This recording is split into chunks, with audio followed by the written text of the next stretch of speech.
What is good? It's your boy Ty back here with another video, and in this video today, guys, we're going to be talking about the 3 new playoff EVOs that did get added into NBA 2K23 MyTEAM.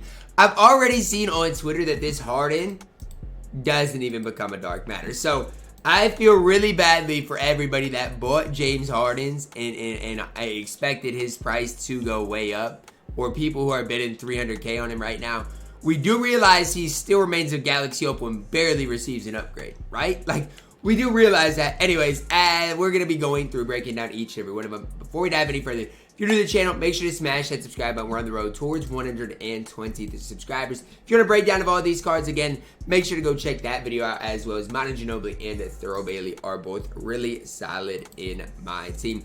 Let's start off here with Malcolm Brogdon, 6'4", 6'10" wingspan. It's interesting to me. His other cards this year, or at least the gold one, was 6'5", and he kind of lost height. So, can't standing dunk, but in general, does get a lot better defensively. Anchor, clamps, glove, pick dodger, gets handles for days, hyperdrive, as well as blinders and deadeye. Stat-wise, doesn't get much better. I mean, it's just the way it is. 77 of total attributes, 44 intangibles, combined 43. No, okay, that's wrong. Intangibles don't go up, but 43 of the 77 are in post hook and post fade, which really doesn't matter. It's just, to me, a fluky upgrade. Yes, he gets the Brogdon based on very quick and the normal leader, as well as the John Wall size up, which a lot of people do love. Brogdon's release is going to be good. His movement is going to be good. If he was 6'5", I wouldn't hate the card. I would actually probably hype up the card a decent amount. Problem is, he's not. He's 6'4", and if you're 6'4" in my team, that means mostly, unless you're Gilbert Arenas, you can't standing dunk. And if you can't standing dunk at this stage of my team, you just do end up leaving a lot to be desired. It's just the way it is. I don't make the rules. I like Malcolm Brogdon at my team. I like him in real life because he is an absolutely smooth operator. But when it comes down to my team, again, he's just not tall enough for me to sit here and gas the card anymore. Should you guys pick him up? Nah, not really. James Harden, Fear the Beard, up next. Now, does get the Harden base on very quick, as well as the normal leaner. Now, his release was already super fast, so I don't know what the James Harden base on very quick is going to look like. Should be one of the quickest releases in the entire game. Now, we'll see if that does come to fruition, if that does become true. But that's just my prediction, because again, it's already a quick release, and I have a feeling it's going to be nearly too fast. Now, all the James Harden dribble sigs, I don't know how I feel about that, because I at least he has the MJ dribble style. I just feel like he's not a dark matter. So a lot of the badges leave a lot to be desired. Like, sure, he gets posterizer, sure, he gets anchor and glove. But what he could have got, right? What could have he got if he had 30 Hall of Famers, a lot more shooting badges, maybe gets unpluckable, mismatch expert on Hall of Fame, maybe bailout on Hall of Fame.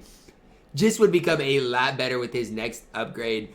Obviously, he's 6'5". So if you look at his stats, sure, they're pretty good. Standing dunk, driving dunk, defense goes way up. It gets way better. For me, though, it all lies in the animations. What is that James Harden base like on very quick? Is that enough to put him over the top? Because, again, his stats, he actually did get a lot boosted. And to me, the only reason I'm upset that he's not a dark matter is because that would have made him have 30 Hall of Famers. And if you're looking at this exact James Harden, right? And the same one we're talking about right here. But he has, 30 Hall of Famers instead of obviously, what does he have right now? The 18. Then it's a completely different concept. It's a completely different card. So that's kind of why I'm personally a little bit, I don't know if irritated is the right word, but I just don't fully understand it in general. Why at this stage of my team are we getting a James Harden with 18 Hall of Famers? It just doesn't make sense to me. Harden literally just put up, 45 points, and this is the EVO we get? That just rubs me the wrong way. It rubbed me the wrong way when Steph Curry got his EVO, and it wasn't anything special either. Like, we should be getting better EVOs in my team, and I just feel like these EVOs have left a lot to be desired. Last EVO today, Nikola Jokic. He does EVO to a dark matter. Now, it's important to note, Jokic does already have 2 point guard cards, so I mean, it's basically impossible for this card not to leave something to be desired. Still at the power forward position, could be solid. He gets the same release as his point guard card. Gets the normal leaner. Obviously, the Steph size of the same one as the other Jokic was. Size of escape. He basically becomes the other point guard Jokic. Is basically what happens. Now, is that enough to put him over the top? I mean, I'll leave that up to you. I don't think he's bad in general, especially, literally becomes the point guard out of position Jokic. And I think at the power forward position, he could be fine. It's just all a matter of, is the card worth it? Probably not. And again, maybe if you can get him for like 200,000 MT, he might be worth it because you're looking at a card who could possibly get a further upgrade eventually.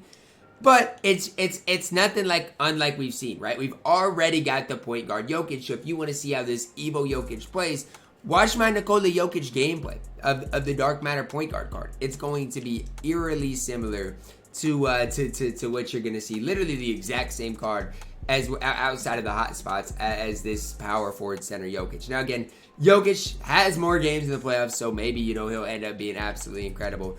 But my own thing is we've already got one that can play the point guard position. And I'm supposed to be excited about one that can play center power forward with the exact same stats, exact same attributes, and honestly just worse hot spots. That just doesn't make a whole lot of sense to me at the end of the day. So that's just kind of my opinion on things. Again, I'm not trying to sit here and slander either of these cards. I think both of these cards are solid. Both these cards, can hoop. But when it comes down to these updates, and not this one, but these updates, I think these leave a lot to be desired. And maybe it's just me, but that's just my opinion. I just feel like in general, I don't know, maybe it's just me, but I don't see too much here that's just like, wow, let's go.